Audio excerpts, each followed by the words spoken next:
হেমন্ত দা বুলি ক'লে আজি কিছুদিন আগতে তেখেতে তালৈ গৈছিলোঁ আজি এই খবৰটো পাই পেলাই মৰ্মাহত হ'লোঁ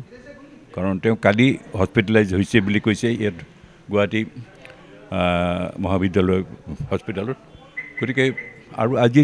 এইটো খবৰ পালোঁ যে তেখেত আমাৰ মাজৰ পৰা আঁতৰি গ'ল গতিকে এইটো অতি দুখৰ মানে বতৰা আমি হেমন্ত দাক মই অলপতে আমি গৈ পেলাই তেখেতৰ ঘৰত আমি লগ পাইছোঁ ভালকৈ গতিকে বহু সময় একেলগে ভাত খালোঁ তাৰপিছত হঠাতে যে কথাও পাতিছোঁ পিছতেই এতিয়া হেমন্ত দাৰ বিষয়ে ক'বলৈ হ'লে আমাৰ সংগীতৰ এই সাংস্কৃতিক জগতখনৰ এটা অপূৰণীয় ক্ষতি হ'ল আৰু অমূল্য সম্পদ আছিল তেওঁ গতিকে তেওঁ গীতিকাৰ সুৰকাৰ তেওঁ নাটক লিখক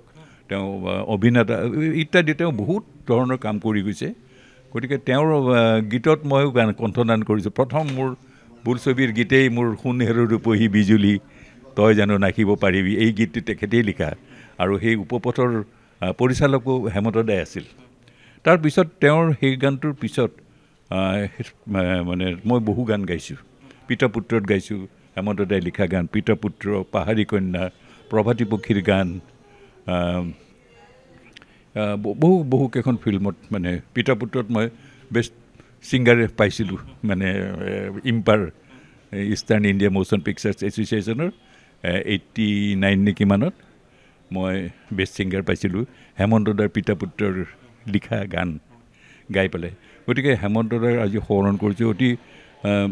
আমাৰ জয়ন্ত দাৰ লগত খুব ভাল আছিলে